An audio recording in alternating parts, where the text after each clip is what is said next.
kegiatan sehingga kita masih dapat mengikuti praktek pengenalan hutan tahun 2020.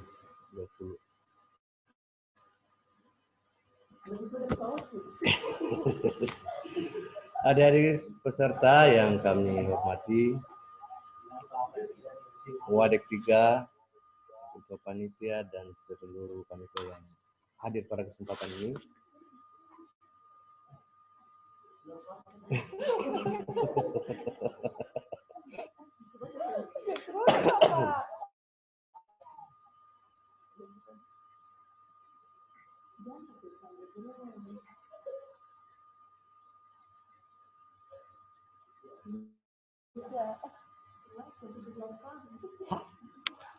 Baik, kami akan membacakan tata tertib peserta selama kegiatan berlangsung. Di dalam tata tertib ini ada 21 poin yang harus ditaati oleh seluruh peserta. Yang pertama, kegiatan dilaksanakan mulai dari pukul 8.00 sampai dengan 17.00. Yang kedua, pelaksanaan pengenalan hutan tahun ajaran 2020-2021 dilaksanakan secara daring. Ketiga, aplikasi yang akan digunakan untuk pengenalan hutan adalah Zoom Cloud Meeting. Seluruh peserta memastikan komputer atau laptop atau ponsel sudah terpasang aplikasi tersebut. Berikutnya, pastikan perangkat komputer, laptop, ponsel Anda tersambung dengan internet. Yang kelima, melakukan absensi kehadiran pada setiap pemateri kegiatan. Jadi, bukan per hari. Jadi setiap kegiatan peserta harus meneliti presensi yang dibagikan oleh panitia.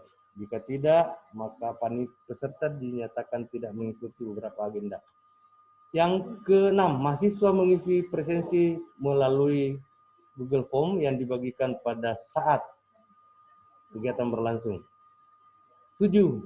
Link akses daring akan terkirim atau telah dikirim oleh panitia minus 1 dari hari. Yang ke-8, akses masuk dibuka 30 menit. Jadi peserta harus masuk sebelum kegiatan dimulai atau paling lambat 7.30 harus connect dengan perangkat Anda. 9, akses ditutup saat 15 menit materi berjalan.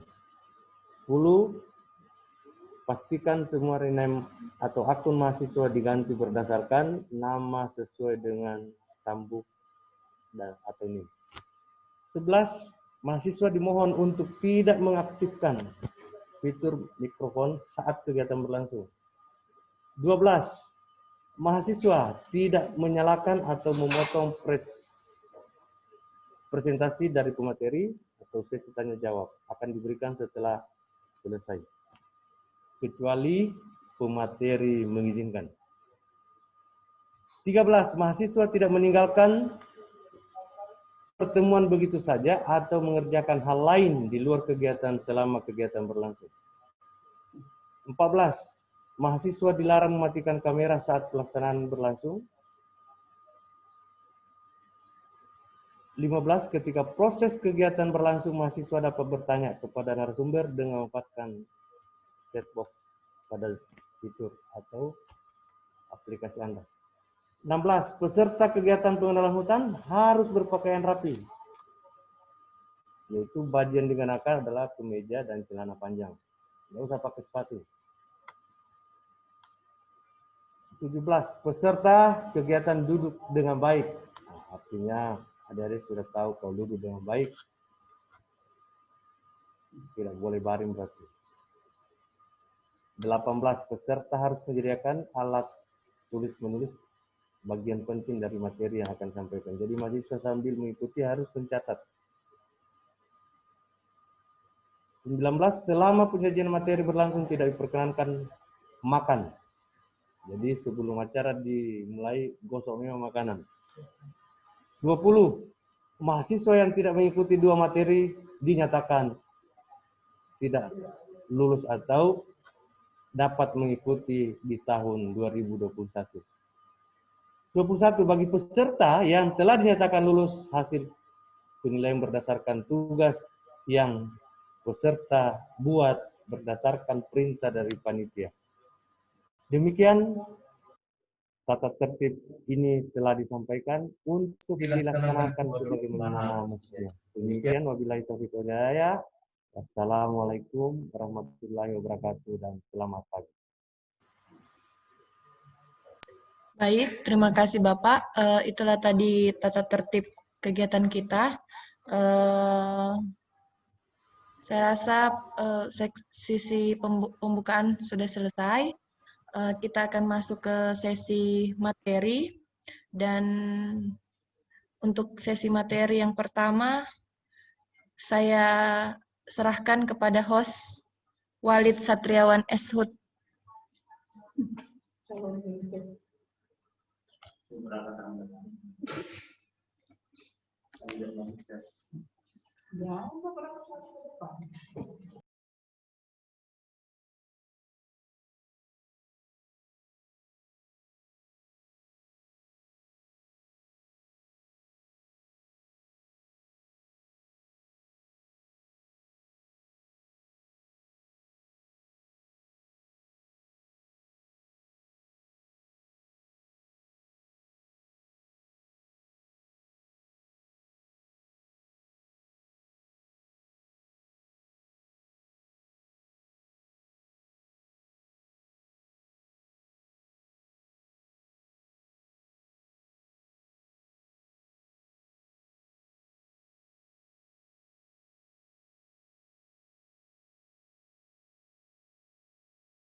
Ya, bismillahirrahmanirrahim. Assalamualaikum warahmatullahi wabarakatuh.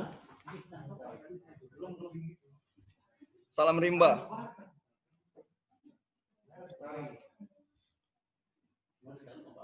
Oke, materi pertama pada pagi hari ini mengenai pemetaan pengelolaan hutan yang akan dibawakan oleh Insinyur Abdul Rahman Eshut, MSc.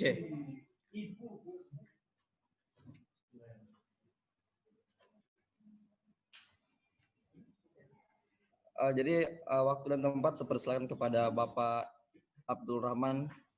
Saya persilakan.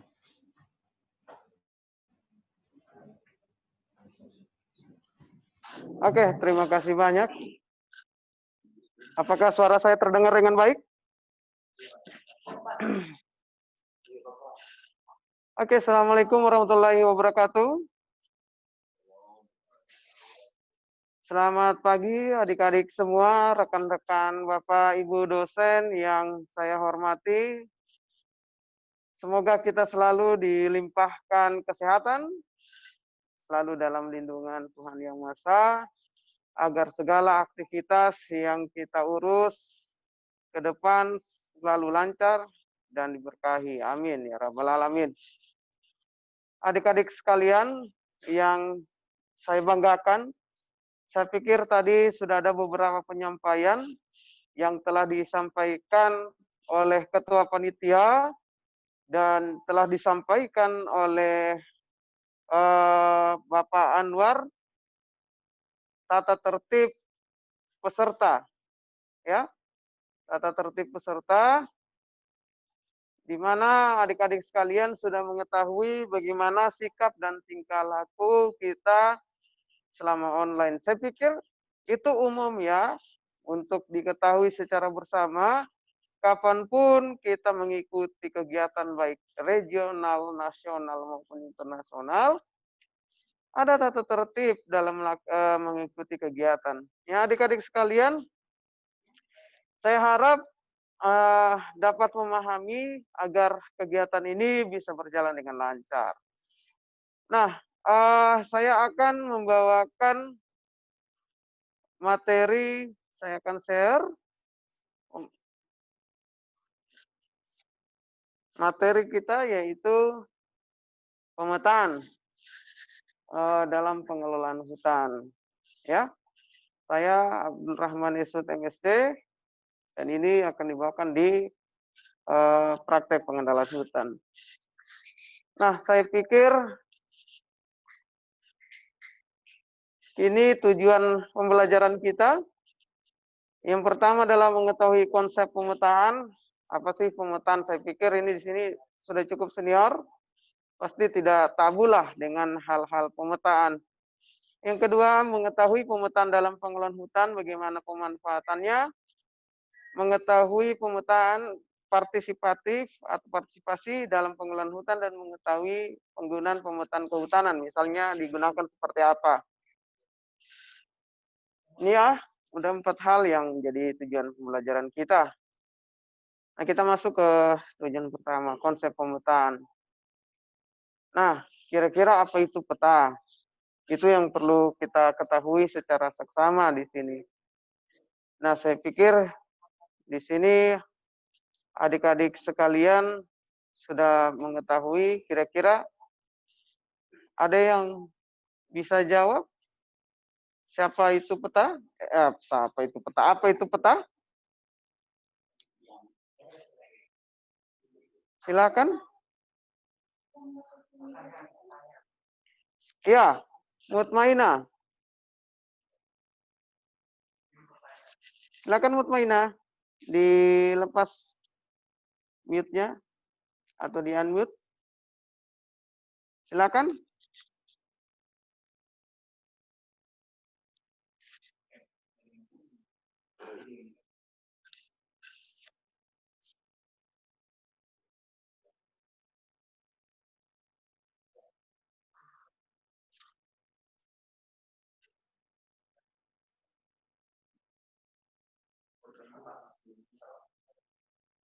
Oh, belum bisa ya?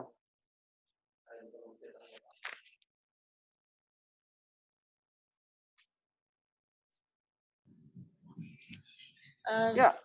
Sudah bisa, Pak. Oke, oke. Bismillah, Assalamualaikum warahmatullahi wabarakatuh. Yang saya ketahui tentang peta, pengertian peta sendiri adalah gambaran permukaan bumi di atas bidang datar.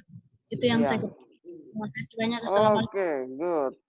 Luar biasa. Terima kasih buat Mumaina.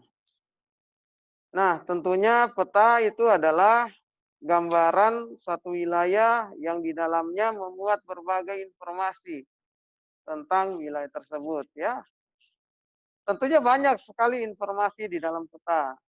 Nah, kalau kita cuma menyajikan seperti peta yang di samping ini, orang pasti bingung, ini apa ini? Gambar apa ini? Ya kan? Apa garis-garis di atasnya itu? Dan bagaimana pemanfaatan gambar ini? Nah, itu yang perlu diketahui secara seksama. Saya tidak menggambarkan secara detail seperti apa, karena ini juga merupakan ada mata kuliahnya, tapi kita lebih mengeksplor bagaimana pemanfaatan peta dalam pengelolaan hutan. Nah, adik-adik sekalian, kira-kira siapa kewenangan yang melakukan pembuatan peta ini?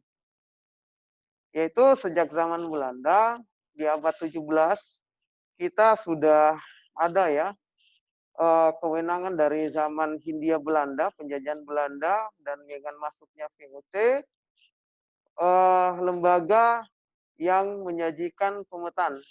Pada zaman itu masih dilakukan pemetaan di Pulau Jawa, di luar Jawa itu Lampung dan Sulawesi. Nah, sejalan zaman kemerdekaan, adik-adik sekalian, Indonesia di 60-an itu telah dibentuk Bako Surtanal, Badan Koordinasi Survei dan Pemetaan Nasional. Di tahun 2016, Bako Surtanal ini menjadi BIK, ya. Seperti itu. Nah, kira-kira siapa lagi? Apakah cuma Wako Sultana atau BIK saja yang bisa mengeluarkan peta? Nah, tentunya tidak ya. Ada pihak pembuatan peta yang lain. Di sini bisa ada peta dikeluarkan Badan Pertahanan Nasional. Ini masalah keamanan ya, pertahanan dan keamanan. Terus ada Departemen Kehutanan, ada PU, Pekerjaan Umum, pemerintah daerah, provinsi maupun kabupaten, perguruan tinggi, militer, di sini Angkatan Darat atau Angkatan Laut. Juga ada perusahaan swasta yang membuat peta untuk kepentingan mereka sendiri. Seperti misalkan perusahaan perkebunan, pertanian, tambang, ya, dan lain-lain. Termasuk juga perusahaan-perusahaan misalkan properti. Nah, pihak tentunya begitu banyak peta yang dibuat dari berbagai lembaga ini, mana peta yang akan kita gunakan? Gitu kayak, apakah peta yang dari Wako Sultana atau BIK, atau dari BPN, Depkut, Departemen Pekerjaan Umum, pemerintah daerah, perguruan tinggi, yang mana yang kita gunakan? Apakah dari NGO atau peneliti lain? Nah, maka di Indonesia itu diharapkan ada one map policy, satu peta dalam georeference untuk kepentingan bersama. Jadi satu peta untuk satu kebijakan, gitu. Jadi dari semua departemen tadi yang saya sebutkan, institusi ataupun lembaga, itu harus berlisensi menjadi wali data, dijadikan satu peta georeference untuk kepentingan antar sektor, antar wilayah, antar pemangku kepentingan, terimplementasi ya dalam satu peta akan sangat mendukung pelaksanaan asas keterpaduan perencanaan suatu wilayah. Nah, bagaimana satu peta ini? Makanya kalau kita dari Dinas Kehutanan, KPH, itu diintegrasikan pemetaannya dalam rencana tata ruang. Gitu. Di dalam rencana tata ruang, nah rencana tata ruang ini akan divalidasi nantinya di BIK ya. Seperti itu. Nah, begitu pula juga dari bagaimana dari maaf terganti ya.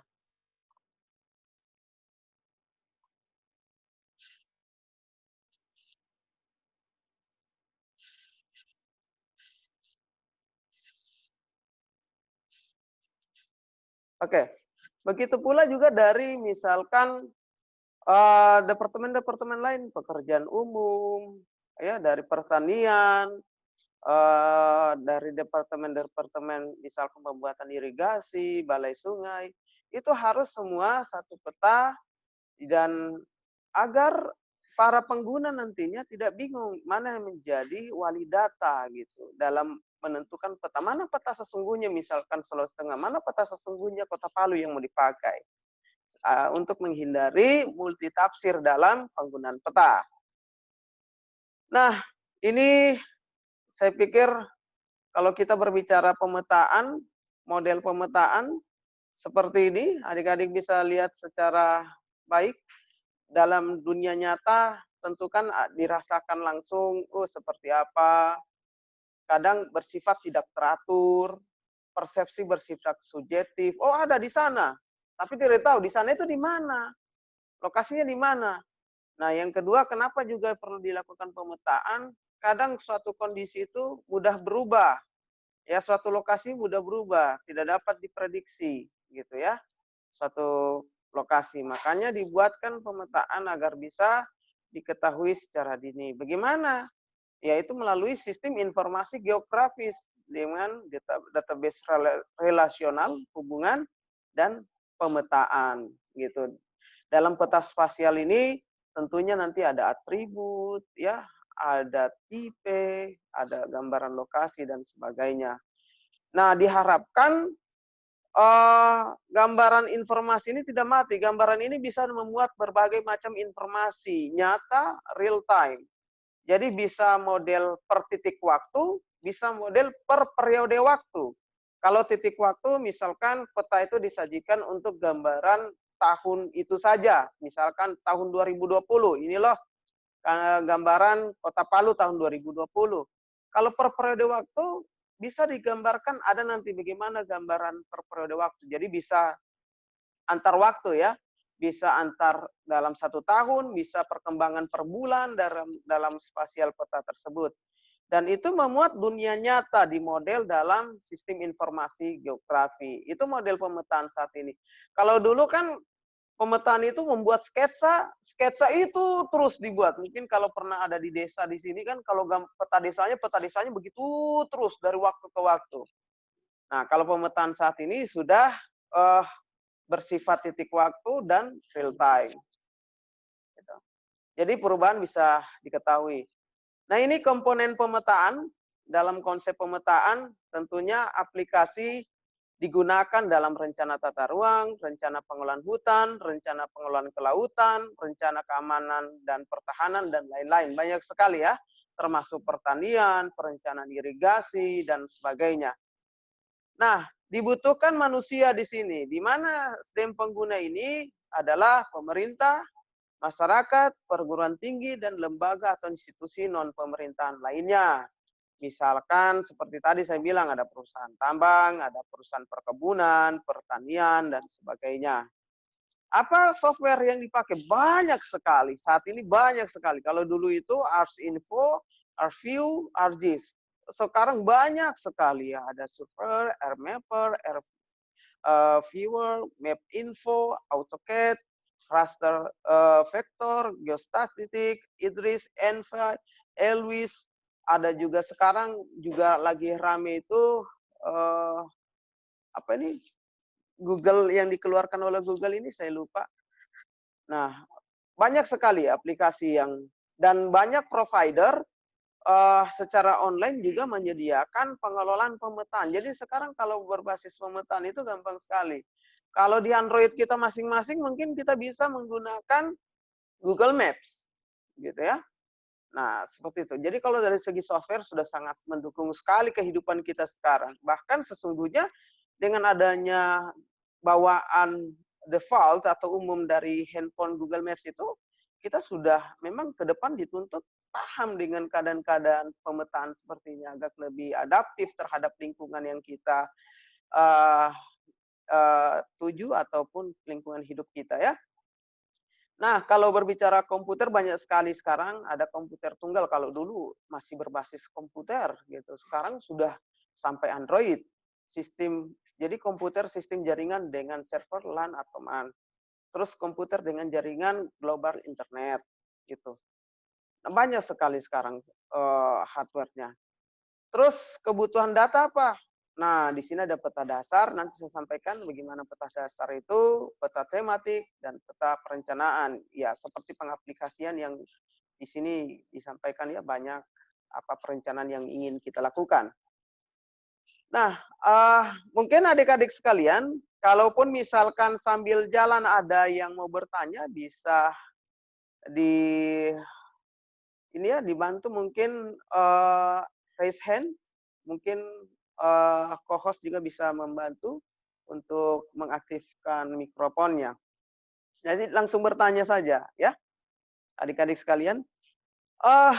Sebelum saya lanjut mungkin co-host moderator hari ini saya sampai jam berapa ya?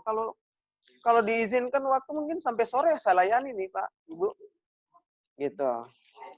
Ya, alhamdulillah. Lanjut.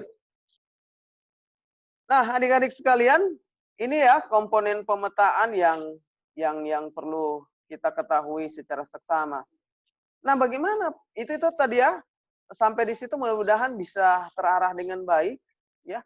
Bagaimana pemetaan dalam pengelolaan hutan, gitu. Kenapa ada pemetaan dalam pengelolaan hutan? Sesungguhnya mulai abad kita dijajah itu pada zaman Belanda itu, sebelum zaman Belanda pun sudah diketahui ya, pada zaman kerajaan itu sudah tersketsa pulau-pulau Jawa itu oleh kerajaan pemetaan gitu. Kenapa pemetaan dalam pengelolaan hutan itu sangat penting gitu, dalam sejarah juga Karena ketika kita berbicara hutan, pasti akan berbicara kawasan. Kalau kita berbicara kawasan, pasti harus kita mengetahui bagaimana potensi di dalamnya. Bagaimana kita tahu potensi di dalamnya, di mana itu ada misalkan hutan berkayu, di mana itu ada misalkan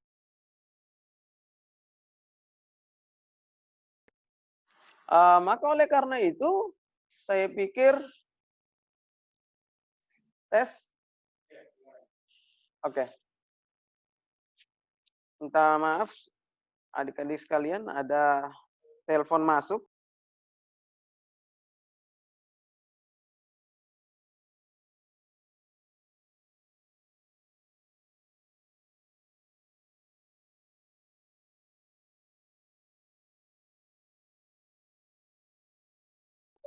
Oke. Sampai di mana tadi? Tadi ada telepon masuk, jadi agak terputus koneksi saya. Adik-adik sekalian, makanya begitu banyaknya potensi dalam kawasan hutan itu sangat pentinglah kita memetakan, gitu ya. Nah, di samping itu juga ini bagian dari amanah Undang-Undang 41 tahun 1999 tentang kehutanan pada pasal 10 itu. Pengurusan hutan itu meliputi perencanaan, pengelolaan, penelitian, pengembangan pendidikan, latihan, dan pengawasan. Nah, di ayat A itu, butir A itu, perencanaan kehutanan, dilanjut dijelaskan pada pasal 12. Perencanaan kehutanan itu salah satunya adalah pengukuhan kawasan hutan. Jadi terdiri dari 5 ya, perencanaan, inventarisasi. Nanti materinya habis ini akan dibawakan oleh Bapak Hamka Eshud MP ya. Inventarisasi, pengukuhan kawasan hutan, penatagunan kawasan hutan, pembentukan wilayah, dan penyusunan rencana kehutanan. Nah, pengukuhan sebelum masuk ke tahap poin B, C, D, E dan pada pasal 12 ini, itu sudah harus ada manfaat pola analisis spasial pemetaan di situ. Apa informasi pemetaan pada pasal 14 itu harus berdasarkan inventarisasi hutan. Jadi peta itu tidak dibuat menurut saya tahu di sini ada ini, tidak boleh begitu. Harus ada inventarisasi hutan. Inventarisasi hutan itu adalah pencatatan potensi untuk mengetahui. Jadi di situ bahkan sampai titik koordinatnya dicatat. Kenapa ada pencatatan titik koordinat di inventarisasi? Tujuannya pemanfaatannya adalah dalam pemetaan. Kenapa pemetaan itu perlu dilakukan? Untuk memberikan kepastian hukum atas kawasan hutan. Gitu. Nah, itu ya. Nah, tentunya kenapa pemetaan sangat penting di dalam pengelolaan hutan? Karena ada pengukuhan kawasan hutan itu. Karena di dalam pengukuhan pasal 15 ya, pengukuhan kawasan hutan itu penunjukan kawasan hutan. Nah, ini sudah harus jelas sampai di mana batas kawasan hutannya, ya, pemetaan kawasan hutan dan penetapan kawasan hutan. Nah, ini semua sudah tersajikan dalam proses spasial.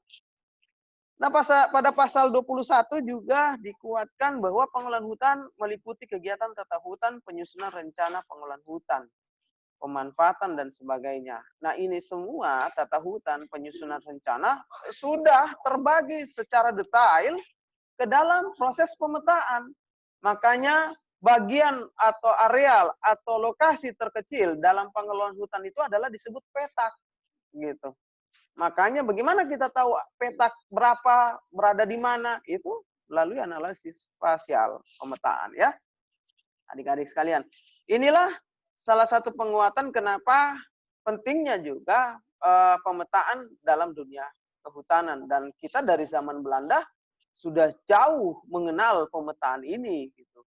Makanya ahli-ahli pemetaan juga di Indonesia ini tidak sedikit banyak berasal dari institusi atau dunia pendidikan kehutanan, gitu. Nah, gitu. Jangan di sini nanti ada sudah jadi sarjana kehutanan biar baca peta bingung.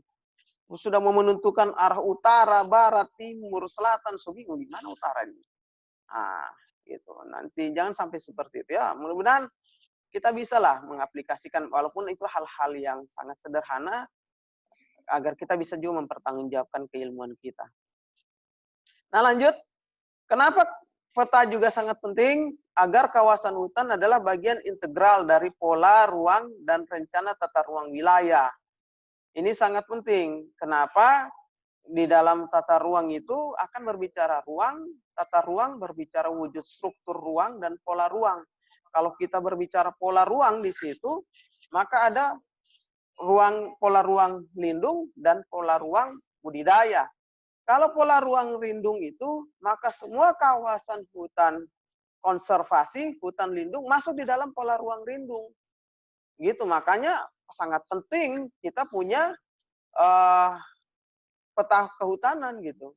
Maka di sini kalau di Sulawesi Tengah itu ada BPKH yang memiliki wewenang melakukan pemantapan kawasan hutan melalui spasial sehingga kita dikeluarkan SK. Ini loh peta kehutanan dan dia masuk dalam rencana tata ruang wilayah Sulawesi Tengah. Gitu ya. Nah, perencanaan tata ruang tentunya adalah suatu proses untuk menentukan struktur ruang dan pola ruang yang meliputi penyusunan dan penetapan rencana tata ruang. Jadi, semua perencanaan kehutanan yang dikeluarkan oleh Dinas Kehutanan, maupun yang dikeluarkan oleh KPH, maupun yang dikeluarkan oleh BKSDA, dan institusi kehutanan lainnya di Sulawesi Tengah ini, secara terintegrasi, semua petanya harus disajikan dalam satu peta sebagai sumber peta dan diintegrasikan ke dalam peta tata ruang Sulawesi Tengah agar dihakui, ya ada tadi salah satu pasal ada kejelasan hukum gitu. Ya, kejelasan hukum tentang hutan di Sulawesi Tengah seperti itu ya. Jadi tentunya itu akan menjadi rencana tata ruang dalam suatu wilayah. Nah ini sangat penting, Mbak. Anda bisa bayangkan kalau kita tidak siap dengan peta-peta kehutanan yang tervalidasi, bisa jadi hutan kita merasa hutan kita misalkan 10.000 hektar, kita tidak punya peta, orang yang buatkan peta bisa jadi cuma 5.000 dan itu diakui oleh hukum. Nah itu ya. Nah, ini sangat penting juga kita ketahui kenapa pemetaan juga sangat penting untuk maksud dan tujuan dalam perencanaan suatu wilayah. Nah, adik-adik, tentunya kenapa tadi saya sampaikan berbicara provinsi, kabupaten, kota sampai di pengelolaan, tentunya di sini dalam Undang-Undang 41 juga pembentukan wilayah pengelolaan hutan dilaksanakan untuk tingkat provinsi, kabupaten, dan unit pengelolaan. Nah, makanya sangat penting ya. Ini adik-adik bisa lihat di samping itu peta kehutanan, peta hutan Sulawesi Tengah ya. Terus kenapa sangat penting juga pemetaan dalam kehutanan? Tentunya adalah pembentukan wilayah pengelolaan hutan tingkat unit pengelolaan, misalkan seperti di KPH, itu terdiri dari kelompok hutan, bagian hutan, sampai petak, lalu terbagi lagi ke dalam blok-blok, ya wilayah tertentu, blok pemanfaatan, blok pemberdayaan, blok khusus, dan sebagainya. Itu perlu mempertimbangkan bagaimana karakteristik lahan, tipe hutan, fungsi hutan, kondisi daerah aliran sungai, sosial budaya ekonomi, kelembagaan masyarakat setempat, termasuk masyarakat hukum adat dan batas administrasi pemerintahan. Ini sangat penting adik-adik sekalian. Ya, kalau kita berbicara pemetaan, jadi jangan juga merasa, oh siapa saya Pak paling tahu peta. Tidak demikian juga pemetaan itu. Pemetaan itu adalah bagian dari seni kita menyajikan suatu informasi. Itu yang penting ya, ada titik di situ penyajian informasi. Bagaimana kita bisa menyajikan informasi? Kita harus punya ilmunya tentang informasi tersebut. Kita harus tahu karakteristik lahan, itu ada ilmunya. Tipe-tipe hutan itu ada ilmunya. Fungsi hutan itu ada ilmunya. Berbicara daerah aliran sungai juga ada ilmunya. Sosial budaya, ekonomi, kelembagaan masyarakat, masyarakat adat, itu ada ilmunya. Gitu ya. Jadi peta itu jadi seperti warna-warni di sebelah ini bukan karena kehandalan orang adaptif terhadap suatu teknologi dalam aplikasi peta, tapi itu lahir karena berbagai kajian ilmu yang digunakan menjadi satu peta seperti ini. Seperti itu ya, adik-adik sekalian. Nah, Kalau saya ingatkan lagi, kalau misalkan ada yang mau bertanya, silahkan langsung raise hand ya, angkat tangan, nanti dibantu oleh co-host. Ya, Pak Walid, mungkin ada yang perlu diingatkan Pak Walid? Ada yang bertanya, Pak. Ya. Siapa itu? Atas nama Munira Fathan. Ya. Munira Fathan. Pertanyaannya, apa yang dimaksud dengan wali data? Good, mantap. Bagus sekali. Suatu pertanyaan yang sangat luar biasa. Nah, ini sederhana, tapi penting. Sebelumnya, saya akan perlihatkan salah satu peta ya, misalkan kenapa penting itu ada wali data. Sabar ya.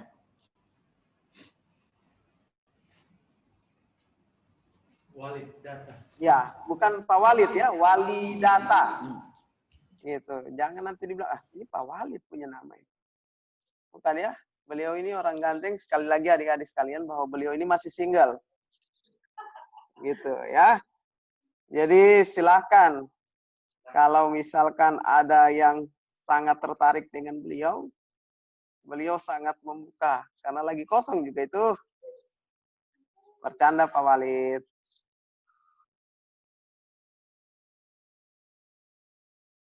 Sabar ya adik, saya carikan peta untuk diperlihatkan kepada adik-adik.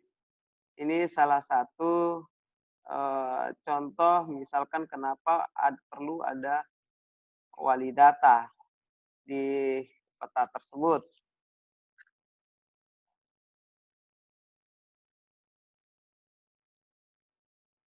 Nah, mudah-mudahan bisa terlihat dengan baik. Nah, ini kan ada peta nih.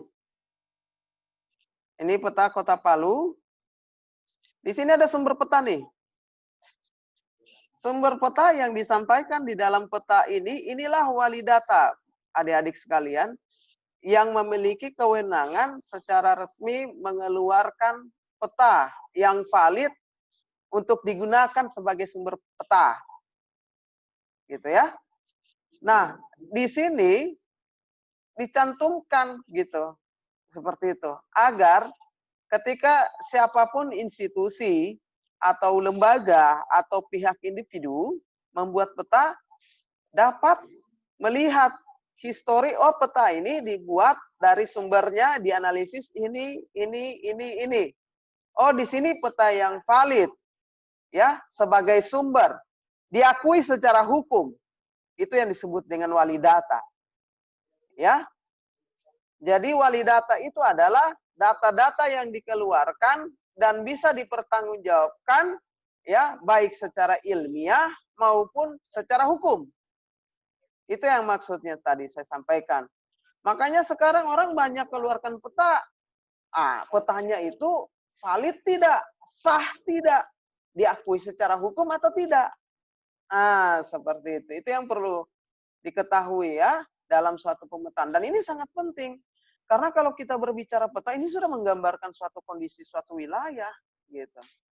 Pak, bagaimana kalau dia valid tapi tidak diakui secara hukum? Ya sampaikan saja bahwa peta ini adalah peta hasil kajian, penelitian, dan sebagainya.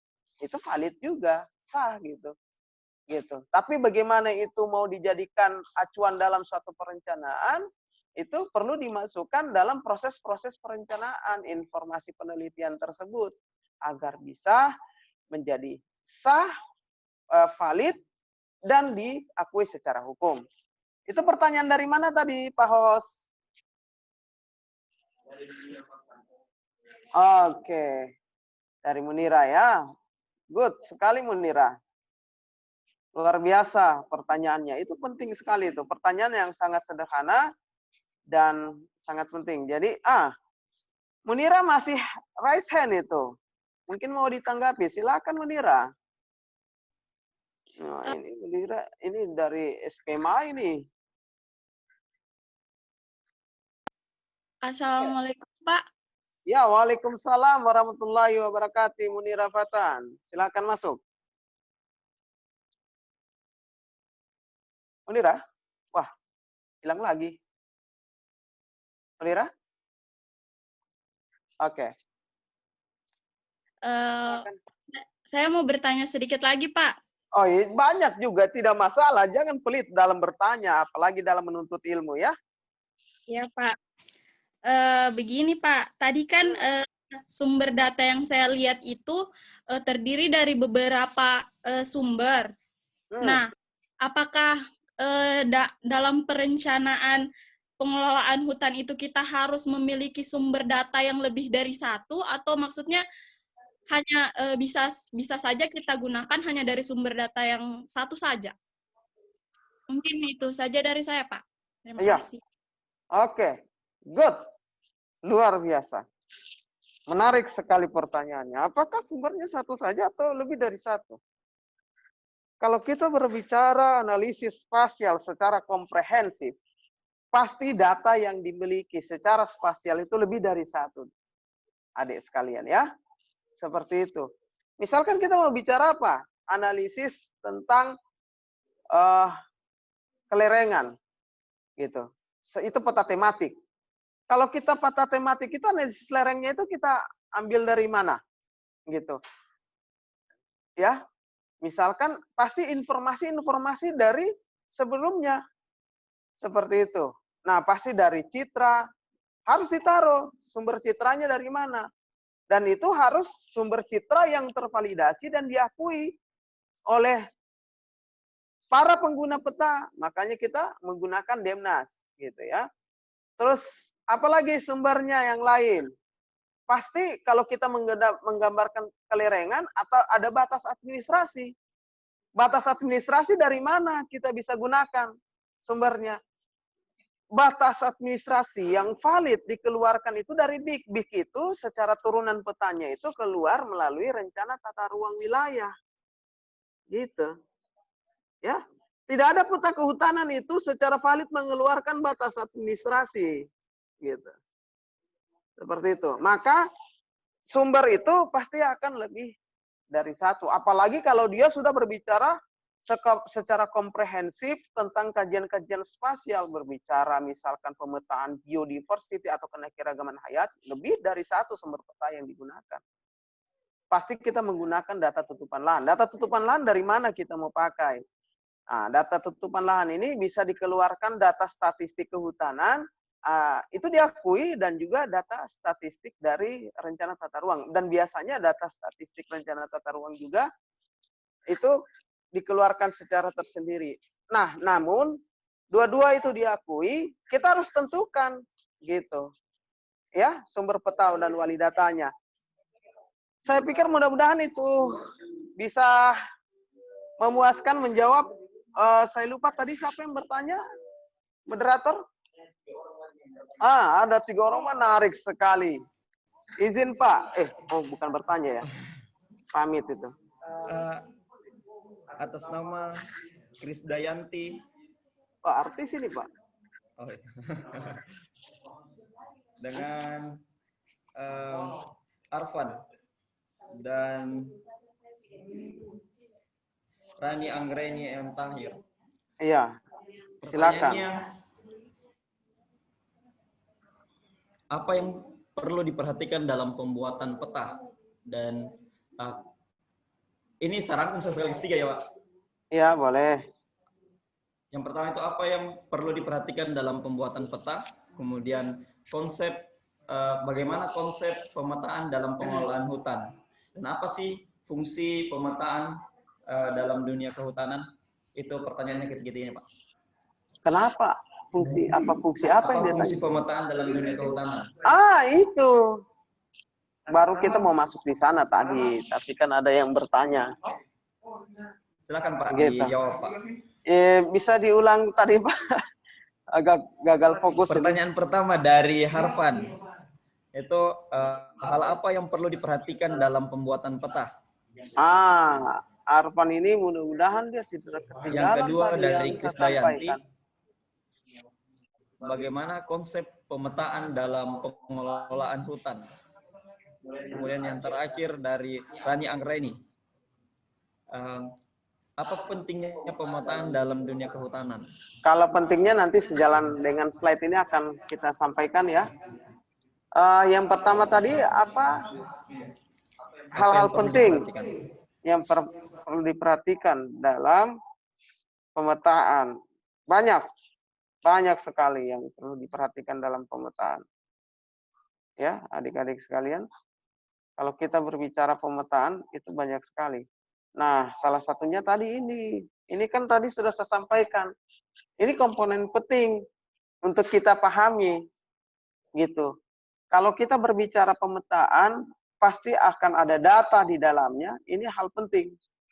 Tidak boleh data itu tadi saya sampaikan tentang wali data.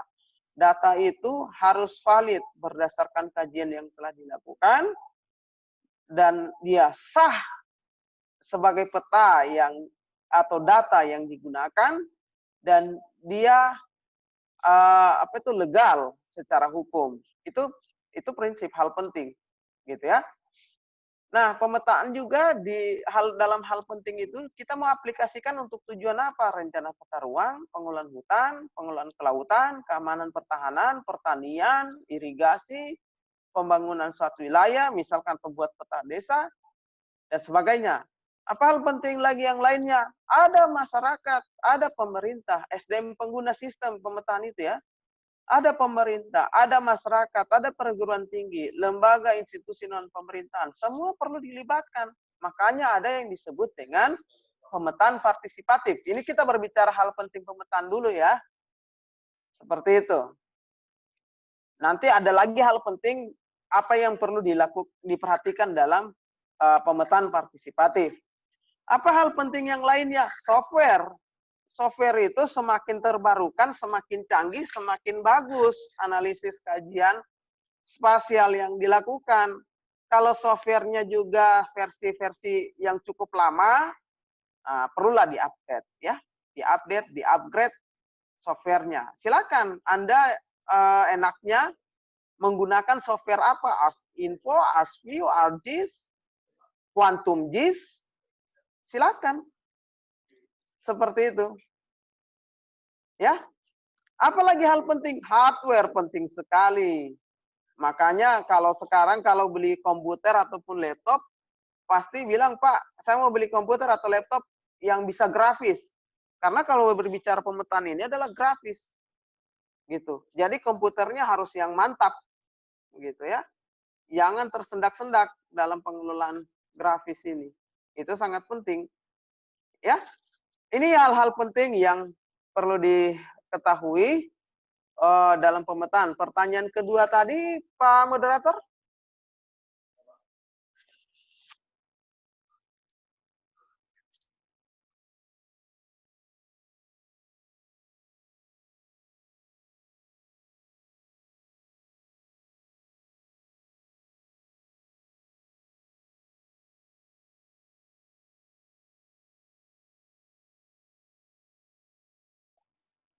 Kayaknya moderator ini putus koneksi ini ya.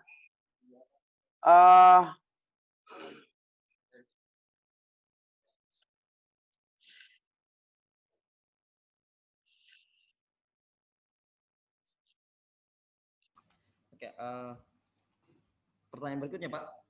Ya.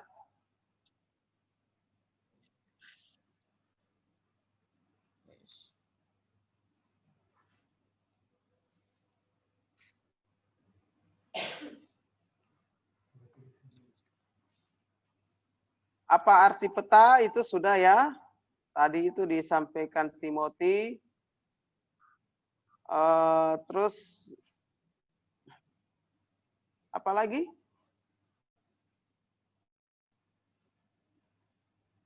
Apa fungsi ya tadi ya yang saya ingat. Nanti sambil diingatkan kalau ada pertanyaannya yang belum terjawabkan. Nah, adik-adik sekalian, ini tadi konsep pemetaan dalam pengelolaan hutan. Ini secara hukum. Kenapa pesan pemetaan itu sangat penting ya dalam pengelolaan hutan? Secara hukum itu didukung. Kenapa pentingnya? Pertama, pada pasal 10, pemetaan itu digunakan dalam perencanaan kehutanan. Yang kedua, pada pasal 12, untuk melakukan pengukuhan kawasan hutan, maka perlu ada analisis spasial. Untuk apa? Pasal 14 itu untuk memberikan kepastian hukum atas kawasan hutan. Gitu ya. Analisis spasial pemetaan itu pada pasal 15 dalam pengukuhan hutan digunakan untuk apa? Untuk penunjukan kawasan hutan, penataan batas kawasan hutan, ya, pemetaan kawasan hutan di situ di mana fungsi lindung, hutan lindung, konservasi, hutan produksi dan sebagainya. Penetapan kawasan hutan. Nah, selanjutnya apa juga fungsi-fungsi dalam pemetaan yang digunakan dalam penataan gunaan kawasan hutan, pembentukan wilayah pengelolaan hutan. Nanti ada saya sampaikan apa saja. Misalkan ada peta zonasi, ada peta blok pemberdayaan, blok pemanfaatan, blok khusus. Ya, kalau di Taman Nasional zonasi, di KPH itu dia akan berbicara tentang dengan wilayah kelompok hutan, bagian hutan, kelompok hutan, blok pemanfaatan dan sebagainya. Seperti itu. Kalau di dalam perencanaan tata ruang, rencananya itu ada dua, pola ruang dan struktur ruang, gitu. Banyak ya fungsinya di dalam kehutanan. Apalagi fungsinya ini pada pasal 10 poin C ini, penelitian, pengembangan, pendidikan, latihan serta penyuluhan kehutanan.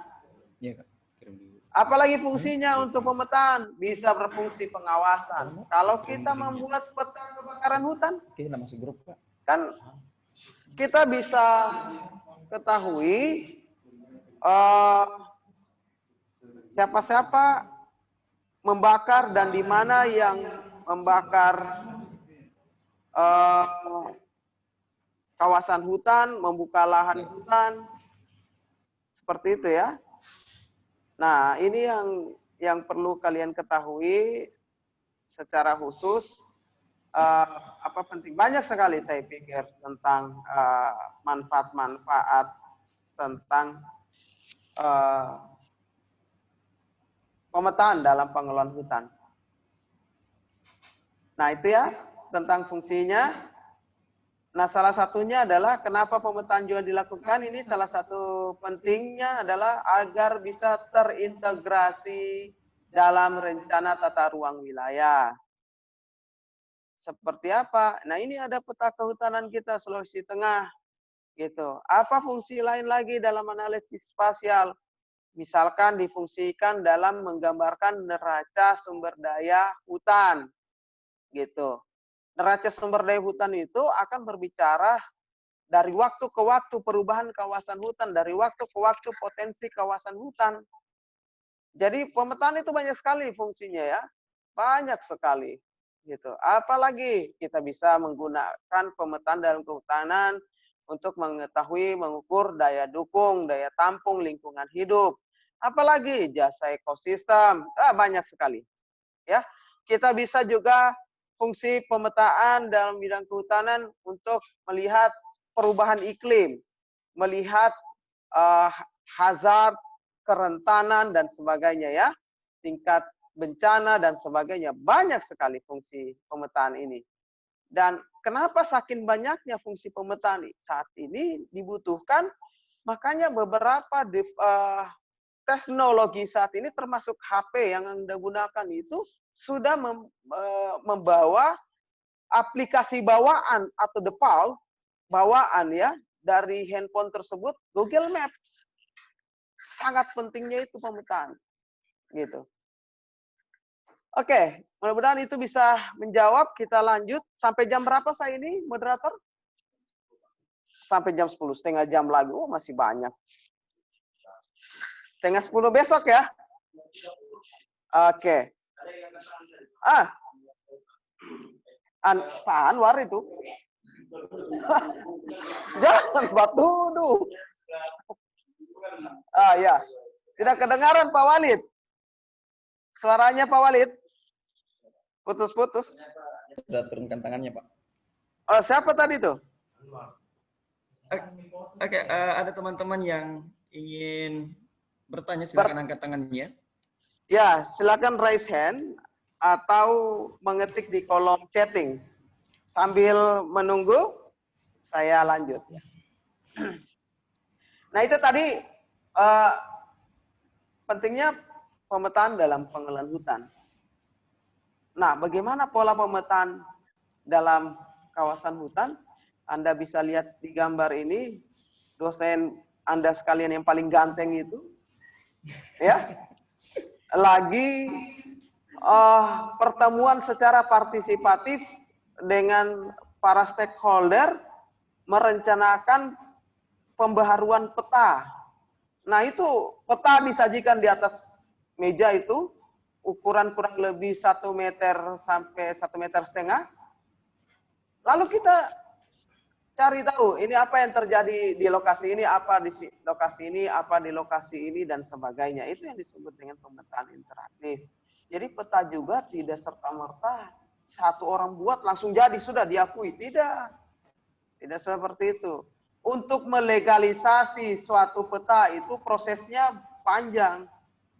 Salah satunya adalah melakukan perencanaan interaktif. Ini tahap awal dalam membuat suatu peta ya, untuk mengupgrade suatu peta. Gitu. Kita butuh orang lain. Kenapa kita perlu mengupgrade dengan melibatkan orang lain? Mungkin di sini adik-adik tahu, gitu. Kita ini berada di mana? Banyak sekali nih. Ada industri, ada pertanian, ada kawasan konservasi, ada kawasan hutan lindung, kita ada ini, ada itu. Di mana ini? Bagaimana kita melakukan perencanaan? Makanya pemetaan itu sangat penting. Gitu. Apa langkah-langkah pemetaan secara partisipatif seperti ini dilakukan? Gitu ya. Nah, saya pikir ini yang perlu diketahui, mengorganisasi tim kerja dulu. Siapa-siapa yang akan mau dilibatkan, terkait siapa yang mau dilibatkan itu tergantung adalah apa yang kita mau kaji. Menyiapkan peta dasar, ya, membentuk kelompok diskusi pengelolaan hutan itu sendiri, kita mau bawa kemana pengelolaan hutan kita, menyusun dan membuat peta pengelolaan hutan, menyajikan dan merevisi pemetaan interaktif bersama stakeholder. Jadi ini loh peta kehutanan kita. Maka apa yang harus kita lakukan? Apakah ada perlu tambahan? Apakah perlu mengurangi? Gitu. Atau apakah ada perlu yang mau memberikan informasi kajian baru? Gitu. Nah, ini tahapan siklus kerja pemetaan. Misalkan seperti sosial ekonomi, pemetaan pengelolaan hutan, dan sebagainya. Ya, tadi kita sudah membentuk tim, kita masuk ke langkah kedua, memetakan, membuat peta dasar, informasi geopolitik, informasi hasil inventarisasi, informasi potensi hutan, dan sebagainya. Jadi 1, 2, sampai 3 ini sudah lahir peta dasar. Peta dasar yang kita buat ini, kita bawakan lagi dengan membentuk kelompok-kelompok tema tersebut untuk mengumpulkan misalkan informasi kemiskinan masyarakat di sekitar kawasan hutan sini, yang miskin yang di mana. Jadi peta dasar yang tadi sudah kita buat itu kita bawa lagi, diskusikan. Oh, di desa ini Pak, desa ini Pak, desa ini Pak, desa ini Pak. Maka dalam tahap ketiga ini kita buat lagi peta tematik. Supaya kita tahu, oh di kawasan sekitar kawasan hutan ini, di daerah sini perlu dilakukan blok pemberdayaan. Apakah dia nanti hutan kemasyarakatan, hutan desa, atau skema lainnya yang seperti apa. Silakan. Jadi kalau sudah kita buat skema-skema membagi lagi seperti itu, kita revisi lagi bersama masyarakat. Siapa masyarakat yang saya sampaikan dari tadi ini? Yaitu yang perlu dilibatkan pemerintah, baik itu pusat, provinsi, kabupaten, maupun sampai pemerintah desa. Itu. Apalagi masyarakat itu adalah masyarakat-masyarakat yang terlibat di sekitar kawasan hutan. Apalagi masyarakat itu, ya, para pengusaha-pengusaha di bidang kehutanan atau pengusaha atau lembaga institusi non pemerintahan yang ikut berpartisipatif dalam pengelolaan hutan. Siapa lagi masyarakat itu? Perguruan tinggi, gitu ya. Itu semua dikumpulkan sehingga kita mengembangkan dan menyempurnakan peta tematik kita. Lahirlah suatu peta yang secara valid diakui oleh semua pihak, ya, artinya mendapat restu dari semua pihak, baru kita legalisasikan peta tersebut. Seperti itu. Kenapa kita perlu melakukan pemetaan partisipatif? Karena kita tidak tahu secara baik dan benar bagaimana lingkungan alam di kawasan tersebut, bagaimana lingkungan ekonomi, lingkungan politik, sosial. Jadi dalam pengelolaan hutan sudah dipengaruhi 4 aspek ini ya. Aspek lingkungan, aspek ekonomi, aspek sosial, dan aspek politik. Dari mana kita bisa memperkaya informasi? Maka melibatkan ya stakeholder lainnya seperti yang digambar di samping ini. Banyak sekali yang proses-proses yang telah kita coba fasilitasi untuk melahirkan suatu peta yang dilakukan secara partisipatif. Jadi masyarakat ikut terlibat di daerah ini. Daerah ini, ya termasuk seperti gambar ini, gitu kan. Nah, ini masyarakat terlibat. Di daerah sini Pak, di desa ini informasinya ditempel lagi. Gitu. Sehingga betul-betul peta yang kita keluarkan itu bisa termanfaatkan. Ya, siapa saja termasuk pemerintah desa, termasuk pemerintah kabupaten, kota, provinsi dan sebagainya. Karena informasi yang di dalam itu, kalau kita lakukan secara partisipatif ini, informasi di dalam peta itu detail. Gitu ya, lengkap. Artinya sudah bisa menggambarkan kondisi wilayah tersebut. Nah, kenapa pemetaan tadi dianggap penting? Kalau pemetaan tidak dilakukan seperti itu, ini tumpang tindih. Bisa Anda lihat di sebelah kiri itu sulit. Analisis itu sulit dilakukan, tidak lengkap dan tidak teratur. Karena orang tidak tahu. Oh, bilang di sana ada pembalakan liar, di sana. Tapi tidak tahu di sana itu di mana. Gitu. Oh, di sana ada kebakaran hutan, di sana. Tapi tidak tahu di sana. Oh, di sungai ini bisa dijadikan sumber air, tapi sungai itu di mana? Jadi tumpang tindih, orang bisa ribut dengan sendirinya dengan berbagai argumen yang dia punya. Dengan pola analisis seperti itu lengkap tapi tidak teratur. Nah, sehingga analisis suatu di dalam pengelolaan hutan itu kalau tidak dispasialkan termasuk analisis yang tidak terstandarisasikan. Gitu ya. Kenapa perlu dispasialkan? Ada overlay tumpang tindih. Bukan tumpang tindih, tumpang susun. Seperti gambar yang di sebelah kanan itu, agar mudah dilakukan. Data itu terstandarkan. Jadi ada keterpaduan gitu ya dalam suatu pembangunan. Mengapa analisis spasial ini diperlukan? Hal-hal inilah yang membantu kita. Nah, ini salah satu contoh dalam analisis spasial. Itu gambar adalah realitas fisiknya. Ada gedung, ada sungai, ada jalan, ada hutan, ada dan sebagainya. Itu model dunia nyata, baru dibuatlah entitasnya, objek. Ya. Dalam suatu peta berupa tipe, atribut, dan relasinya, hubungannya. Atributnya ini berupa jalan dan sebagainya. Kalau kita berbicara tipe, tipenya ini apa? Kualitatif ataupun kuantitatif. Seperti itu. Baru dilakukan model data, nah ini sudah masuk tadi itu, software, hardware, ya.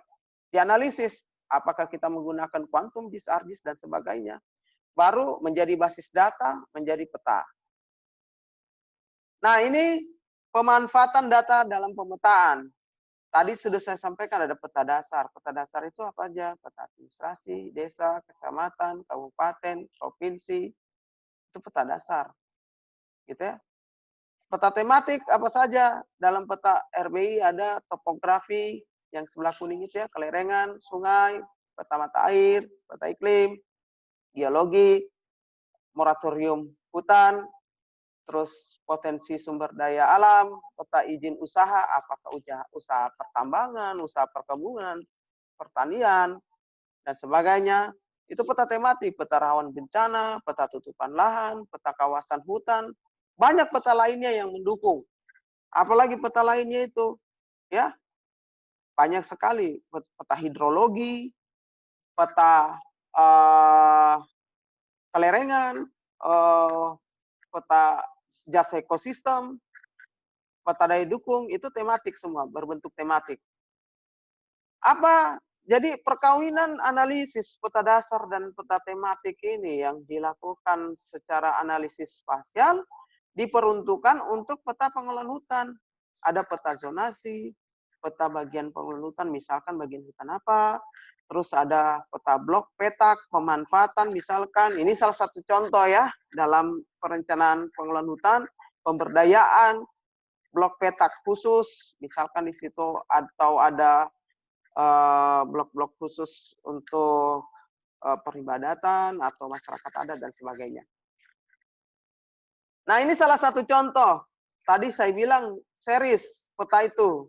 Jadi bisa dalam seriesnya itu antar tahun, antar bulan bisa.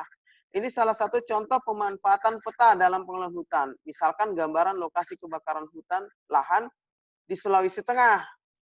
Ini pada tahun 2018. Gitu ya. Ini bisa dilihat di sini. Jadi para perencana pengelolaan hutan itu bisa mengetahui, oh terjadi di lokasi-lokasi ini. Dan pada umumnya kalau melihat data ini, terjadi pada bulan September dan Oktober. Itu banyak kebakaran lahan dan hutan. Kalau di awal-awal tahun masih sekitar 4-3 titik aja. Gitu ya. Nah ternyata ini. Nah ini salah satu. Apa yang harus dilakukan dengan data gambaran lokasi kebakaran hutan seperti ini? Para pengelola hutan sudah tahu di mana harus diamankan, di mana harus diketahui di orang sudah mulai membuka kawasan hutan, bagaimana penyuluhan, bagaimana pelibatan pengelolaan hutan dengan melibatkan masyarakat dan sebagainya. Ini salah satu pentingnya gitu. Kita menggambarkan gambaran pada suatu peta. Kesimpulannya adalah peta semula digunakan sempit, hanya untuk mengetahui letak suatu tempat di bumi ini. Nah, saat ini peta digunakan sebagai integrasi pembangunan berkelanjutan, mengintegrasikan lingkungan ekonomi sosial dalam pemetaan pengelolaan hutan. Harapannya adalah analisis pemetaan digunakan sebagai penyempurnaan kebijakan, rencana, dan ataupun program. Gitu ya. Dan pesan terakhir, sebelum kita tutup, saat pohon terakhir ditebang, saat pohon terakhir ditebang, saat sungai terakhir dicemari, saat ikan terakhir ditangkap, barulah manusia sadar kalau uang tak bisa dimakan. Sekian, terima kasih banyak. Mungkin ada yang ingin bertanya. Silakan Bapak Moderator yang ganteng.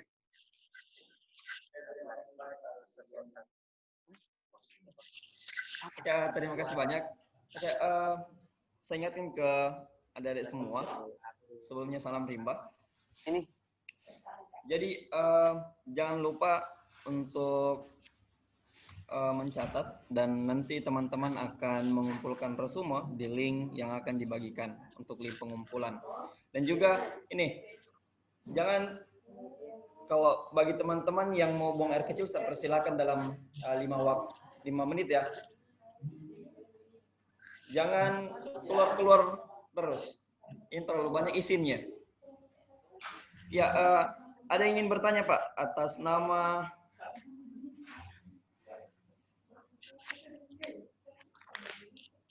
Atas nama siapa?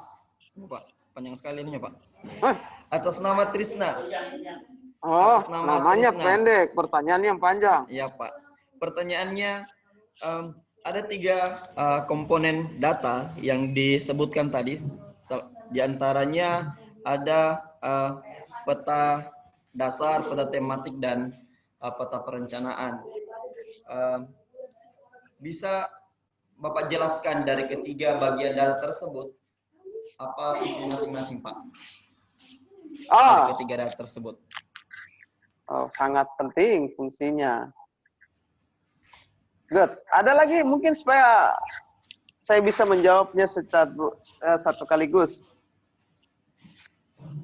Moderator? Pertanyaan dari Nurul Alunsi.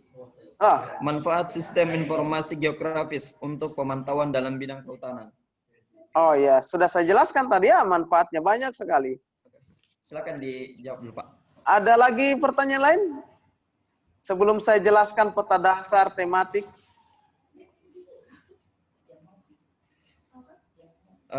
Ini pertanyaan terakhir dari Handriadi Halindis.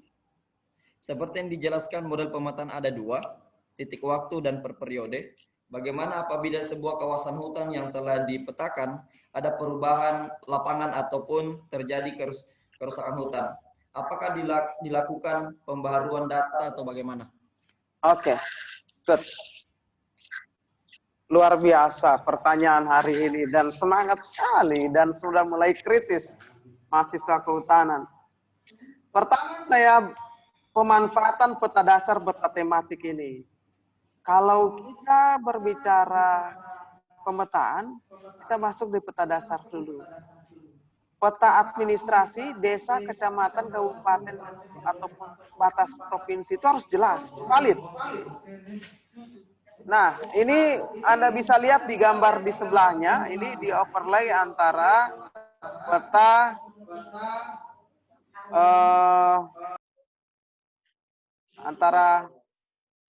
peta citra yang disajikan dalam Google Earth dan peta administrasi. Di sini kan kita bisa mengetahui secara diri bagaimana ini peta tematik. Jadi kalau citra ini salah satunya adalah sumber tematik, gitu ya. Dia bisa menggambarkan tutupan lahan kawasan setempat, di mana ada permukiman, di mana ada kawasan hutan, sungai, ya, dan sebagainya.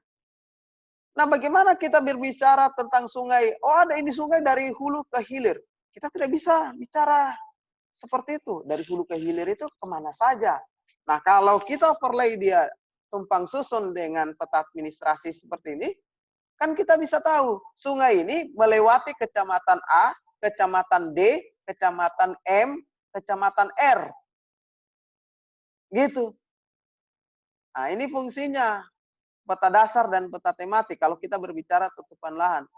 Longsor di mana aja? Oh, di sana, di gunung. Kalau kita masuk dari kebun kopi, naik terus, tidak bisa juga seperti itu. Orang kan menghayal ke sana kemari. Ini kebun kopi masuk terus itu lewat mana ini? Kiri atau kanan? Belok terus atau bagaimana? Oh, dia masuk di desa ini. Itu fungsinya peta dasar masuk. Oh, dia masuk di kecamatan ini. Oh, dia sudah masuk di Kabupaten Parigi Motong, bukan bagian Kota Palu ataupun Donggala. Kabupaten Donggala. Itu fungsinya peta dasar. Dan pemanfaatan peta tematik. Gitu. Kalau kita berbicara tentang perubahan iklim, juga demikian. Seperti itu. Nah, contohnya tadi. Ini ya. Nah, di sini Anda bisa lihat ada garis-garis dalam peta itu. Itu peta administrasi kabupaten. Apa informasi yang kedua adalah kebakaran hutan. Jadi ada peta administrasi kabupaten, ada peta kebakaran hutan. Gitu, ya. Dari mana data kebakaran hutan ini? Melalui data online Sipongi. Kalau di kehutanan itu, kalau tidak salah ya, mudah-mudahan saya tidak salah, itu kita bisa mencermati kebakaran hutan. Gitu. Nah, di sini kan kalau kita hanya menyajikan blank, kebakaran hutan, tapi kalau kita tidak tahu dia di kabupaten mana terjadi lebih banyak, kita kan tidak bisa tahu yang mana harus kita atasi. Kita meraba-raba, oh ini tidak di Poso. Oh tidak, orang bilang tidak ini di Ampana. Oh tidak, ini di Morowali ini. Sudah berdebat orang karena tidak ada peta dasarnya untuk menunjukkan batas-batas administrasi gitu. Tapi kalau sudah seperti di gambar ini ada batas administrasi, secara dini kita mengetahui secara cepat, kita mengetahui oh di kabupaten ini kita overlay lagi, kita perbesar, kasih masuk administrasi kecamatan dan desa. Ketahuan oh di desa ini. Itu ya. Fungsi antara administrasi, peta tematik, sehingga menjadi peta perencanaan itu adalah menjadi peta salah satunya kalau dalam peta ini dia akan memperbaiki kebijakan, rencana dan program dalam penanganan perlindungan kawasan hutan, penanganan terhadap kebakaran hutan dan lahan. Gitu. Apalagi pertanyaannya Pak Walid? Kalau fungsi-fungsi tadi sudah saya jelaskan ya. Manfaat-manfaat pemetaan dalam kehutanan. Abdul Ghani, masuk. Iya Pak. Assalamualaikum warahmatullahi wabarakatuh. Waalaikumsalam warahmatullahi wabarakatuh. Silakan Abdul Ghani. Terima kasih atas kesempatan yang diberikan Pak. Begini, tadi saya melihat itu ada untuk pada peta pengelolaan hutan itu banyak jenisnya, diantaranya itu adalah yang pertama itu adalah peta zonasi. Nah, yang saya mau tanyakan di sini Pak, apa yang dimaksud dengan peta zonasi itu seperti apa Pak? Dan kalau bisa Pak, mungkin Bapak bisa memperlihatkan satu contoh peta zonasi itu bagaimana Pak? Mungkin itu sekian dari saya Pak. Terima kasih. Luar biasa pertanyaannya. Siapa tadi itu yang bertanya, moderator? Abdul Ghani. Namanya saja luar biasa, memberikan inspirasi. Ya. Berikutnya masih ada lagi Pak. Saya persilakan atas nama Muhammad Randi, saya persilakan. Silakan dinyalakan. Terima kasih Pak atas dipersilakannya. Assalamualaikum warahmatullahi wabarakatuh. Ya, waalaikumsalam warahmatullahi wabarakatuh. Pak, yang saya mau tanyakan mengenai peta, kan kita ketahui bahwa peta itu memiliki warna-warna yang sangat menarik. Nah, yang saya mau tanyakan, apakah warna-warna pada peta itu memiliki arti dan fungsi, dan dari warna yang harus kita pilih itu harus sesuai dengan kesukaan kita, atau ada ketentuan lain dalam proses pembuatan peta, warna-warna yang harus digunakan dalam peta yang akan kita gunakan Pak, atau kita buat. Terima kasih Pak. Terima kasih. Itu siapa tadi tuh? Dia tanya warna-warni itu. Muhammad Randi Pak, Muhammad Randi Tasman. Muhammad Randi Asman. Ada lagi?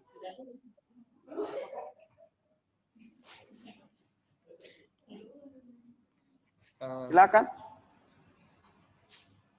Silakan Hidayat Madengke. Saya persilakan. Ya Pak. Tes, silakan masuk tesnya.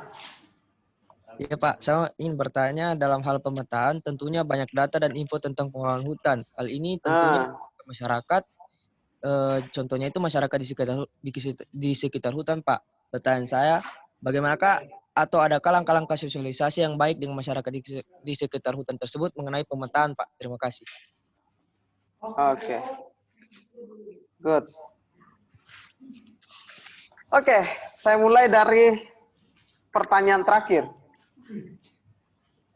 Apakah perlu ada sosialisasi? Sangat perlu. Namanya tadi kita sebelum membuat peta divalidasi itu adalah melibatkan masyarakat lain. Gitu ya. Melibatkan pihak-pihak pemangku kepentingan yang lain. Seperti itu. Ya. Artinya adalah perlu dilibatkan baik sampai masyarakat sekitar kawasan hutan. Makanya salah satu komponen yang memberikan input terhadap analisis spasial itu menurut peraturan perundang-undangan dan menurut kajian ilmu pengetahuan kehutanan adalah inventarisasi hutan. Inventarisasi hutan itu kan pencatatan potensi kawasan hutan. Di situ sudah termuat semua di mana lokasinya, dia kita masuk dari wilayah kecamatan, desa mana, seperti itu. Hasil informasi inventarisasi hutan itu menjadi input juga. Baru kita klarifikasi dengan melibatkan masyarakat. Makanya di dalam kehutanan inventarisasi itu ada inventarisasi biofisik, ada inventarisasi sosial ekonomi budaya masyarakat setempat. Gitu. Ya. Kita datang ke desa-desa yang telah ditentukan secara sampling dan itu valid dipertanggungjawabkan.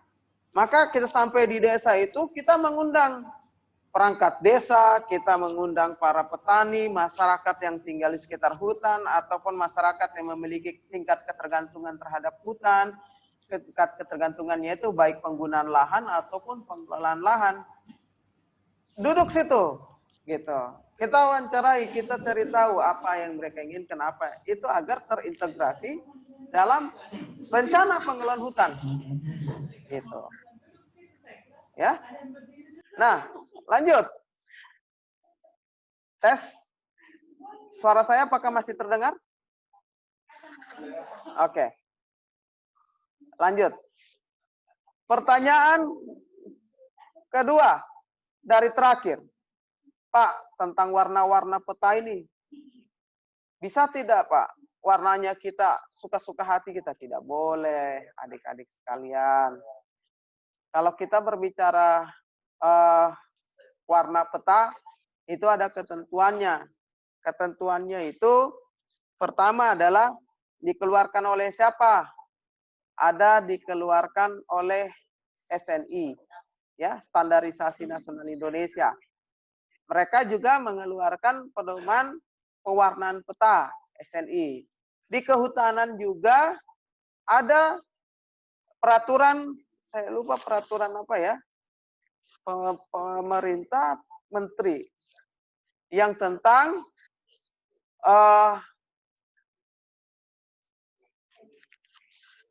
katalog atau pembuatan pewarnaan di kehutanan, ya. Seperti itu. Ada dia punya peraturan. Jadi peraturan pemetaan itu tidak serta-merta, gitu ya. Tidak serta-merta dibuat. Oh, suka kita kasih warna merah saja semua. Tidak boleh begitu. Begitu juga misalkan kalau pemetaan kebencanaan. Ada juga. Kalau kita berbicara tentang penyajian pemetaan tentang tutupan lahan, ada juga warna-warnanya tertentu. Jadi ada peraturan perundang-undangan yang mengatur secara spesifik penggunaan informasi peta tersebut. Jadi tidak suka-suka hati kita ya untuk mengetahui dia peta mana, warna apa kita mau kasih. Karena kita suka hitam, maka dikasih hitam semua. Tidak demikian. Ya, itu tentang pewarnaan pemetaan. Jadi itu penyajian ya, finishing dalam pemetaan. Jadi hasil sudah kita utak-atik hasil kajiannya, sudah kita overlay, tumpang susun, kita sudah analisis spasial menggunakan raster, citra. Begitu finishing akhir, bagaimana penyajian peta ini? Itu semua ada aturannya, sampai penskalaannya itu ada aturannya, adik-adik sekalian. Tidak suka-suka hati. Makanya kalau kita sudah berbicara wali data tadi saya sampaikan adalah sumber peta yang valid, sah, dan diakui secara hukum, itu sudah menganut peraturan perundang-undangan. Gitu. Penyajian petanya itu sudah terstandarisasi. Itu ya, tentang pertanyaan warna-warni kehidupan ini. Seperti itu. Nah, bagaimana peta zonasi? Nah, salah satunya peta zonasi itu saya tidak punya secara spesifik. Saya ambil contoh di sini adalah peta, ada contoh saya di Togean ya. Kalau di lain ada tapi harus buka ArcGIS lagi. Kalau kita buka ArcGIS lagi, takutnya kelamaan lagi karena waktunya sudah mulai habis. Karena pemateri berikut ini sudah gelisah di ruangan sebelah. Gitu. Nah, ini contohnya Abdul Ghani. Mudah-mudahan bisa melihat ini peta kawasan Taman Nasional Kepulauan Togean. Nah, gitu. Ini salah satu contoh ya. Terus kalau zonasinya saya cari dulu. Oke, baik. Ini salah satu contoh. Ini. Ini ya.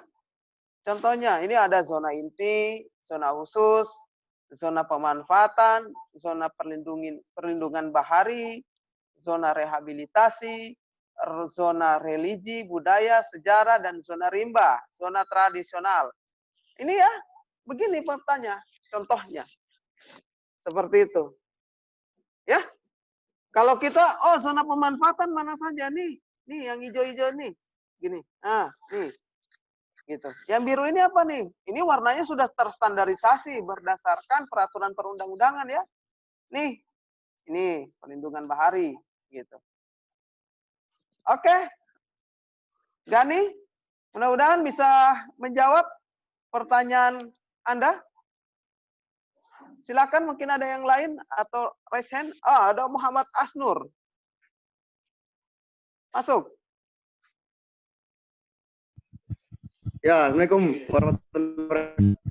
Waalaikumsalam warahmatullahi wabarakatuh. Tolong yang lain di-mute dulu ya. Silakan. Saya ingin hal apa yang diperhatikan dalam yang bertanya ini siapa ini? Asnur, Pak Asnur. Asnur? Ya, Pak. Silakan masuk, Asnur. Ya, pertanyaan saya tadi, Pak, hal apa yang perlu diperhatikan dalam sistem proyeksi pemetaan, Pak? Wah, ini sudah berat dia punya pertanyaan ini. Proyeksi pemetaan. Ini sudah, nanti Pak Hamka yang jawab ini. Dia ahli pemetaan. Iya. Iya, Pak, ya, Pak. Oke, tidak. Begini, kalau kita berbicara proyeksi pemetaan. Tadi sudah saya sampaikan, yang perlu yang kita ketahui itu adalah tentang, pertama adalah data yang kita gunakan untuk memproyeksi suatu pemetaan. Itu tadi ada komponen-komponen hal-hal penting. Jadi ini, saya tidak tahu Asnur ini baru masuk atau bagaimana nih. Tadi sudah saya jelaskan, ini pertanyaan, iya ini sudah pertanyaan ketiga. Gitu, tapi tidak apa-apa. Namanya belajar itu kadang apa yang disimak itu sudah terlewati, apalagi maitua kelas status lain. Gitu. Tapi mudah-mudahan tidak lagi galau. Ya. Oh, tidak. Ya, alhamdulillah. Adriadi sudah ketawa setengah mati itu. Oke. Artinya adalah kalau kita berbicara secara hal penting, kita berbicara tentu adalah data dulu. Kita mengambil datanya dari mana untuk proyeksi-proyeksi ini, gitu ya. Kita harus validasi dulu data kita, gitu. Makanya tadi saya sampaikan ada yang menanyakan apa itu walidata, Pak? Itu data ya yang kita gunakan itu harus valid, sah dan diakui oleh secara hukum, gitu. Baik itu data spasial peta dasarnya, tematiknya, maupun raster atau citra yang kita gunakan untuk diproyeksikan ke dalam analisis spasial. Itu yang penting sekali, itu prinsip. Gitu ya. Yang kedua itu adalah apalagi sumber informasi ya untuk proyeksi peta kita ini. Tadi itu data, sekarang sumber informasinya. Ya tadi itu pelibatan Masyarakat pengguna sistem pemerintah, masyarakat, stakeholder lainnya, perguruan tinggi, pemerintah, non-pemerintahan, dan sebagainya. Apalagi hal penting, karena kita memproyeksi pemetaan ini sangat berat dan banyak perpaduan analisis yang digunakan, maka software yang kita gunakan itu juga harus software yang handal. Makanya di dalam metodologi dokumen, ketika kita berbicara analisis spasial, harus kita cantumkan kita pakai software apa. Apalagi kalau kita menulis jurnal atau penelitian, itu penting sekali. Agar orang bisa tahu sampai batas mana kelebihan dan kelemahan analisis spasial yang digunakan. Seperti itu. Itu ya. Itu hal-hal penting. Tapi bagaimana proses proyeksinya, saya pikir itu ada mata kuliah secara khusus, tapi kita di sini pendalaman bagaimana pemanfaatan peta. Ada lagi yang lain, Hairul Aksan. Silakan. Terakhir ya, Hairul Aksan. Karena kita sudah siap. Karena kita sudah siap. Assalamualaikum warahmatullahi wabarakatuh, Pak. Assalamualaikum warahmatullahi wabarakatuh. Terima kasih atas kesempatannya. Pertanyaannya singkat saja, Pak. Kan tadi masalah pada kebijakan kehutanan itu masih tumpang tindih. Contoh masalah pemanfaatan lahan. Apakah kebijakan pada suatu peta itu bersifat transparansi, Pak? Apakah masyarakat bisa akses melalui perkembangan teranyar, Pak? Itu saja, Pak. Terima kasih.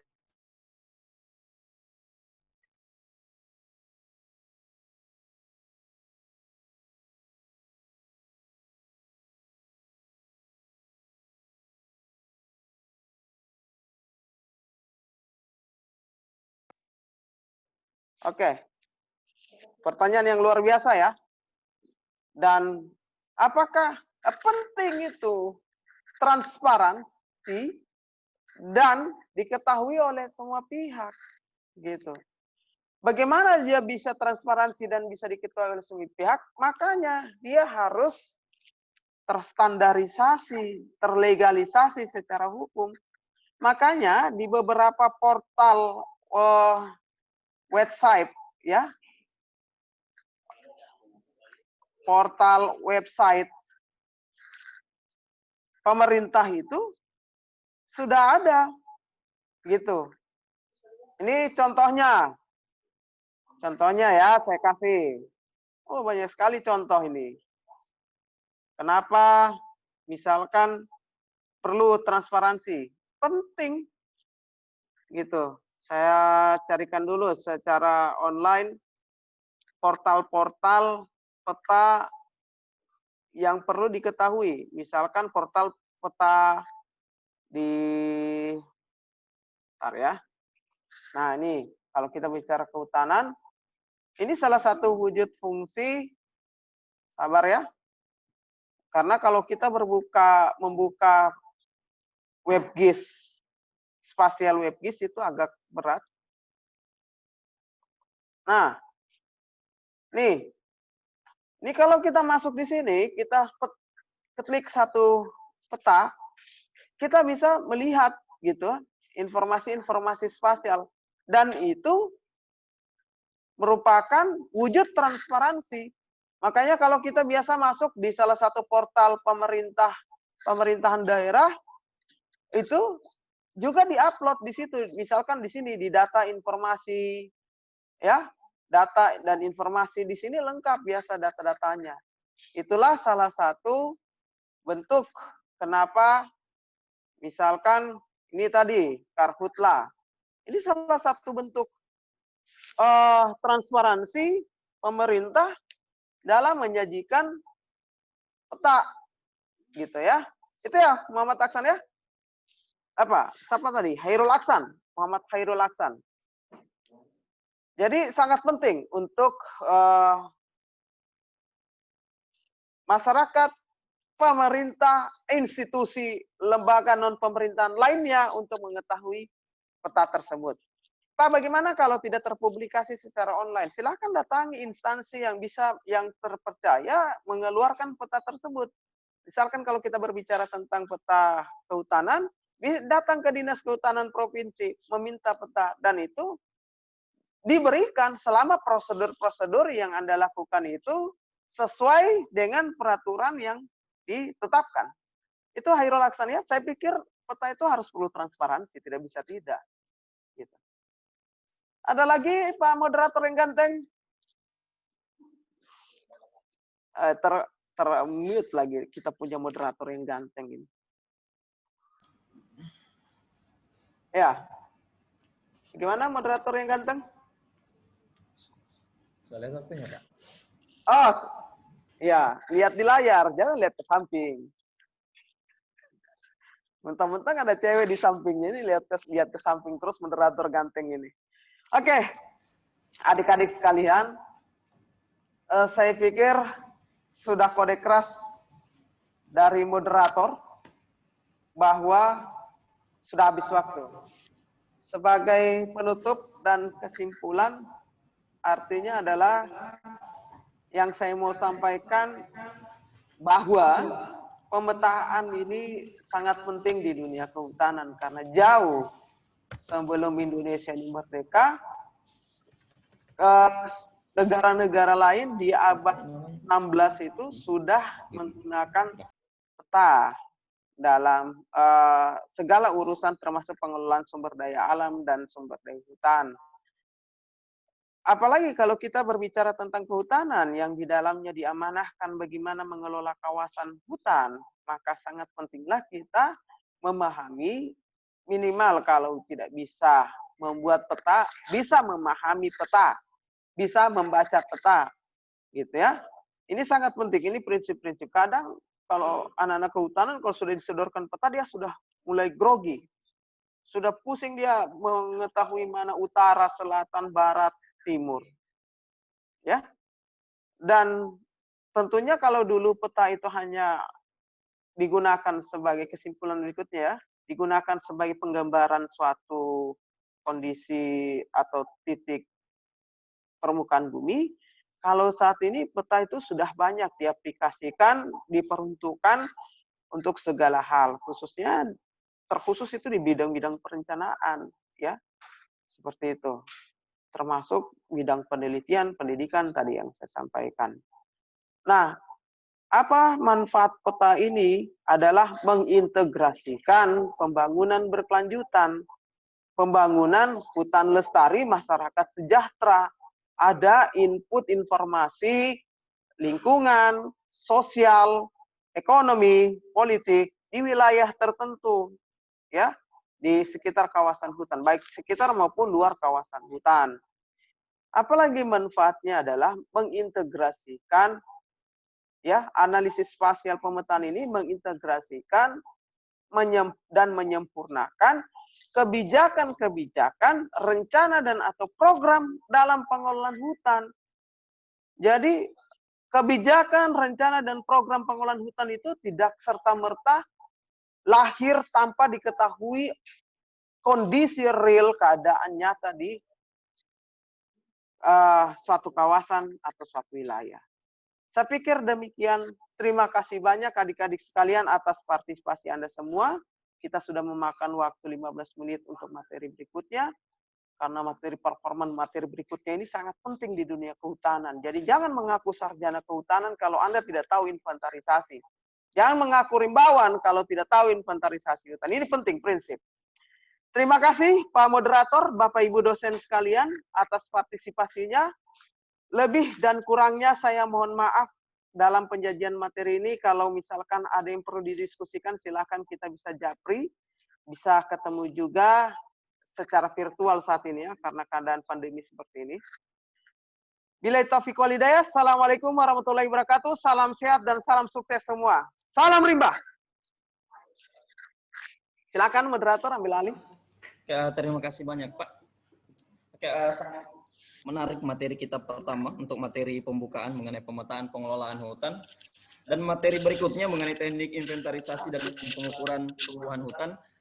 Sebelum memasuki materi kedua, jadi saya ingatkan kepada teman-teman mahasiswa agar untuk teman-teman yang mematikan videonya, saya tidak akan memberikan lagi peringatan Jadi saya langsung keluarkan dari dalam Classroom. Contohnya ada Aldidonia, itu videonya jangan dimatikan. Banyak teman-teman yang mematikan videonya pada saat materi berjalan.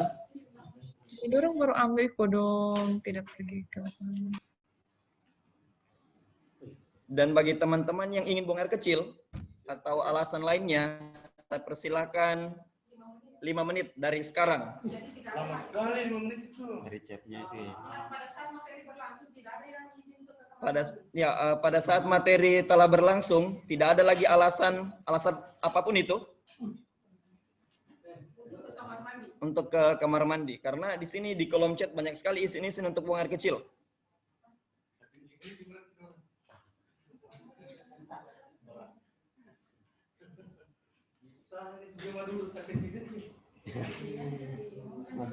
Oke, Ramdhani Fitra, videonya dinyalakan.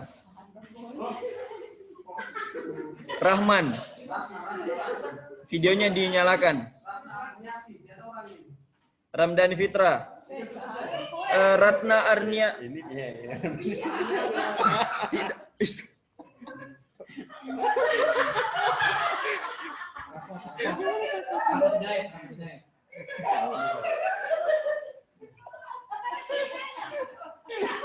Dari tadi kan saya antam, mau diantam kok itu.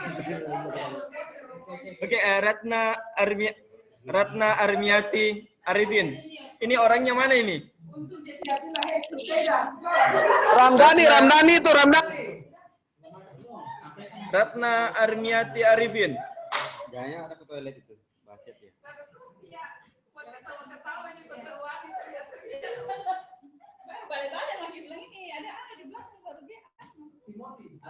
William Bram, videonya William. Jadi saya ingatkan lagi bagi teman-teman yang tidak menyalakan videonya, saya langsung keluarkan dari room. Kalau materi sudah berjalan, tidak ada lagi yang izin ke kamar mandi. Pada Ibu Bautokno untuk menyampaikan sedikit pengumuman. Saya persilakan. Lisa, Pak. Terima kasih. Assalamualaikum warahmatullahi wabarakatuh. Salam buat semua adik-adikku sekalian. Sebelumnya Ibu ingin menyampaikan beberapa hal terkait dengan aktivitas kita pada hari ini. Yang pertama bahwa adik-adikku sudah menerima materi tadi, dan pada saat materi berlangsung diharapkan untuk tidak selalu melakukan aktivitas yang tidak berkaitan dengan kegiatan, misalnya warawiri, keluar masuk, kiri kanan, atau izin kemana-mana, karena kan setiap materi hanya 1 jam ya, 1 jam, dan saya yakin adik-adikku sekalian bisa duduk manis, kemudian nanti setiap pergantian materi akan diberikan waktu untuk ke belakang. Kemudian bahwa ada beberapa, mungkin sudah disampaikan bahwa ada beberapa informasi yang terkait dengan bahwa setiap materi adik-adikku sekalian harus membuatkan resumenya atau ringkasannya.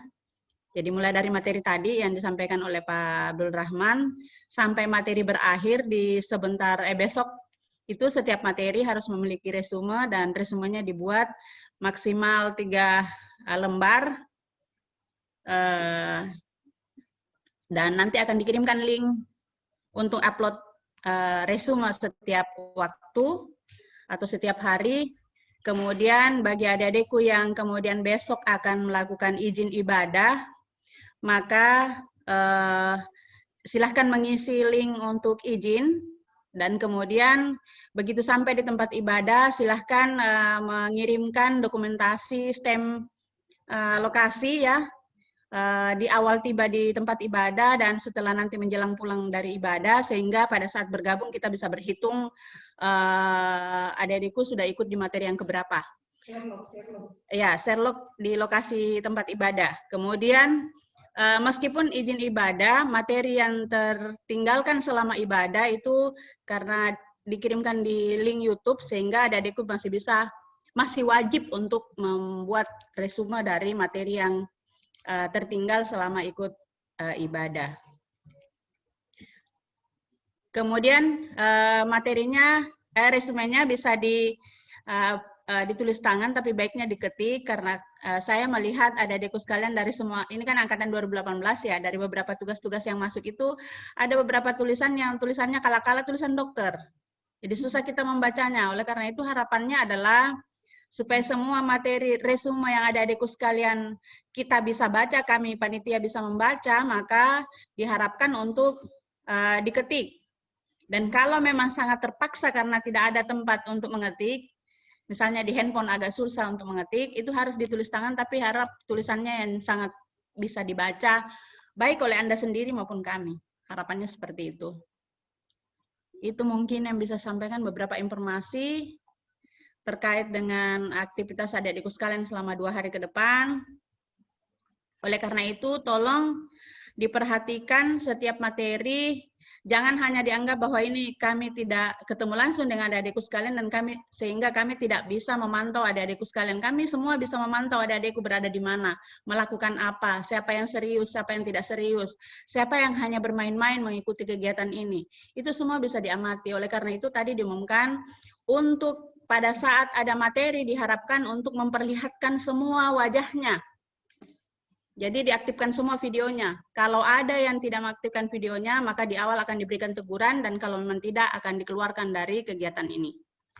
Itu mungkin yang bisa saya sampaikan. Terima kasih banyak. Saya kembalikan kepada hostnya. Siapa yang host selanjutnya? Pak Putu ya?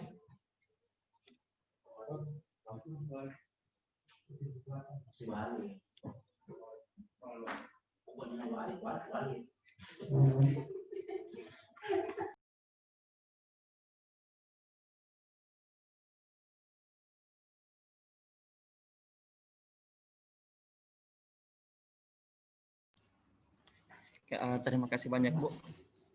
Oke, berhubung pemateri yang kedua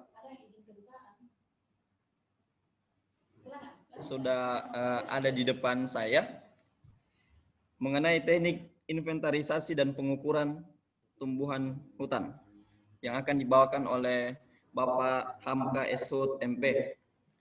Kepada Bapak saya persilahkan. Baik. Assalamualaikum warahmatullahi wabarakatuh. Selamat pagi, salam sejahtera buat kita sekalian. Baik adik-adik, hari ini saya dipercayakan untuk memberikan materi tentang inventarisasi dan teknik pengukuran. Sebenarnya materi ini adalah sudah ada mata kuliahnya, dan yang program saya lihat yang ikut PKKMB pada hari ini juga sudah program, dan saya yakin sudah banyak yang dapat nilai A.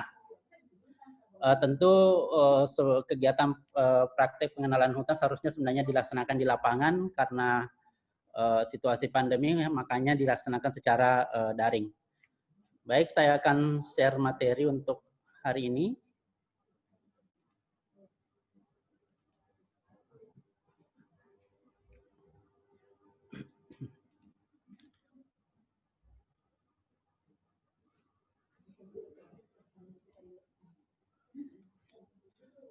Baik, materi kita tentang inventarisasi sebenarnya ini sudah diajarkan, saya kira hanya pendalaman saja karena ini juga menyangkut tentang kegiatan di hutan. Yang pertama adalah yang akan kita bahas di pertemuan ini yang pertama adalah tentang pengertiannya bagaimana, kita akan membahas tentang peranan inventarisasi, apa sih yang dibutuhkan pada saat melakukan inventarisasi, bagaimana pengukuran diameter, terus pengukuran tinggi, dan terakhir nantinya output dari 2 pengukuran ini tentu kita akan menghitung bagaimana menghitung volume pohon. Ini yang akan saya sampaikan dalam pertemuan pada hari ini. Menurut Undang-Undang 41, sebenarnya pasal 13 ini, inventarisasi ini adalah untuk mengetahui dan memperoleh data dan informasi tentang sumber daya, potensi kekayaan alam hutan, serta lingkungannya secara lengkap. Jadi secara umum yang sering kita lakukan di kegiatan di kampus praktek itu hanya bagian kecil dari kegiatan inventarisasi. Yang selalu kita lakukan hanya mengukur diameter, mengukur tinggi, itu saja poin penting selalu yang kita lakukan. Tapi sebenarnya bukan hanya itu yang harus dilakukan pada saat kegiatan inventarisasi. Tentu tergantung data apa yang kita mau ambil. Yang kedua adalah ini merupakan inventarisasi ini adalah salah satu cabang ilmu kehutanan yang membahas tentang metode penaksiran potensi hutan. Kenapa dikatakan metode penaksiran? Karena salah satu kegiatan yang dilakukan adalah kita mengukur potensi pohon dalam misalnya kalau secara bagusnya itu adalah kita mengukur per tahun sehingga kita menggunakan dapat nantinya data series. Walaupun tidak per tahun, kita juga bisa melakukannya ketika kita tahu bahwa pertumbuhan tiap tahunnya sekian, itu sudah bisa kita prediksi dalam waktu 10 tahun berapa potensi kayu ini. Itulah gunanya kita pelajari tentang bagaimana inventarisasi hutan. Dalam kegiatan inventarisasi, apa sih yang perlu kita data? Banyak sekali sebenarnya yang kita harus data. Yang pertama adalah ini mengenai keadaan hutan. Keadaan hutan itu bagaimana? Yang bisa kita catat, misalnya kalau kita mengambil data, luasnya berapa? Terus jenis dan komposisinya bagaimana? Struktur tegakan, nanti akan dibahas di materi-materi berikutnya tentang struktur tegakan, terus potensinya bagaimana, pertumbuhannya bagaimana, kualitas pohonnya bagaimana. Itu yang akan dibahas pada bagaimana keadaan hutannya, sampai keadaan tumbuhan bawahnya pun itu penting. Yang kedua adalah ini keadaan tempat tumbuh. Jadi jangan berpikir bahwa yang selalu adik-adik laksanakan ini di kampus hanya mengukur diameter saja terus.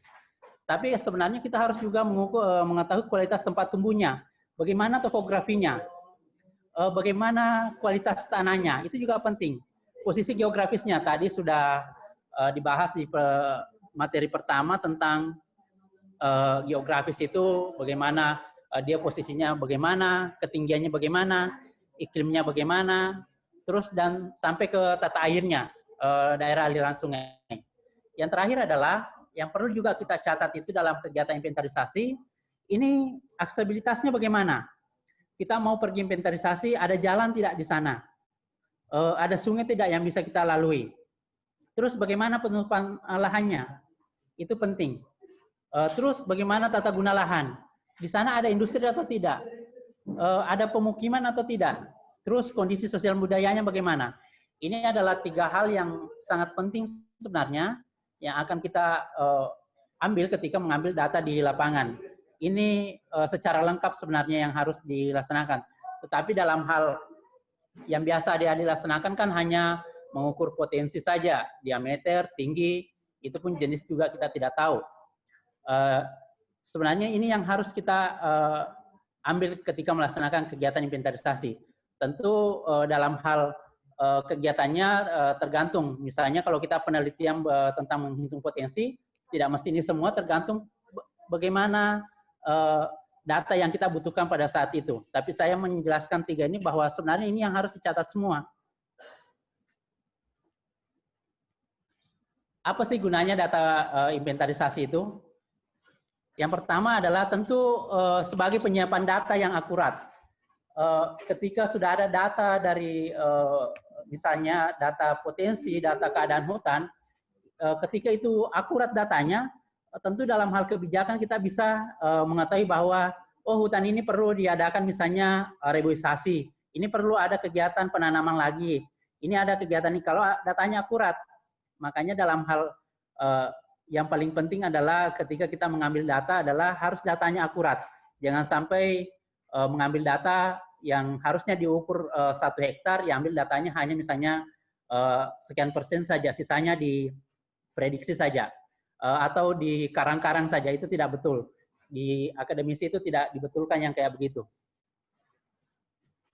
Yang kedua adalah tentu ada tersusunnya rencana pemanfaatan kekayaan hutan secara optimum.